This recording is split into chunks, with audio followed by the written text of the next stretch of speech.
contextual cues, which allowed them to segment every time this individual entered and left their room, which was a lot, whereas the other ones kind of saw that as just over the course of one activity.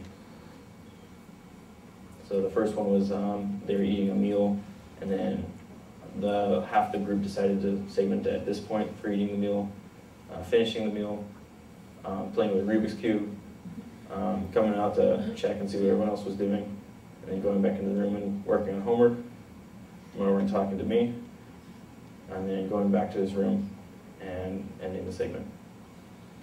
And so for the last one, you can see there's a lot more similarity between the segments. Even the ones that are slightly off, they're pretty close for the three individuals that it's not their segment, but it's not that close to the participant who actually completed the segment. They have a lot more contextual clues that are not available to those that didn't actually actively engage in the activity. And so you can see that they broke it up at like a natural breaking point where they left a building and went outside, and then they went inside a building, this building, and then they went outside a building. And so those were kind of the breaking points there.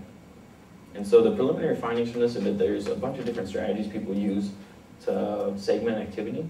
And so because of this, it's not very applicable necessarily for a computer to do it. There's much variability between individuals and between how they approach the problem. And then depending on whether they're familiar with the activity also is very effective of how they segment the activity. So the point where people most likely agree are at the natural breaking points, when computer programs are being closed, when people are taking a bathroom break, or when people are ending a page of notes.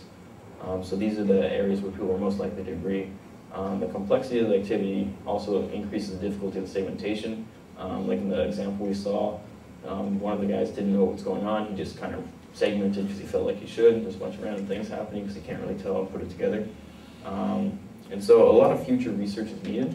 So in order to somehow be able to explore this complex set of data that we are accumulating, especially if we're going to be employing life logging technologies that are going to be just like multiplying this, it's going to be much more difficult to kind of put it all together and be able to sort through and look through it.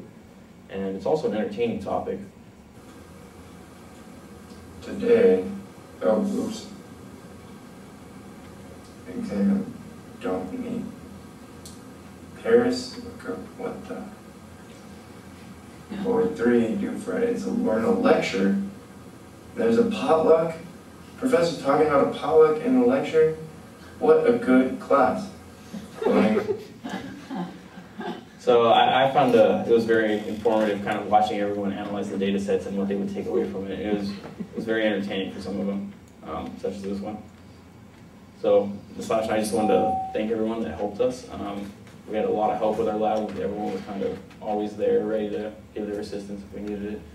And as you've probably heard through our presentation, Adam's name was mentioned a lot because he helped us with a lot of the coding and the programs, and Nadir helped us a lot with just paper, which you don't see much of here, but and a lot of the expertise of our Professor Holland and Hutchins. And of course our advisor, Chiba, for a lot of the preparation process for this.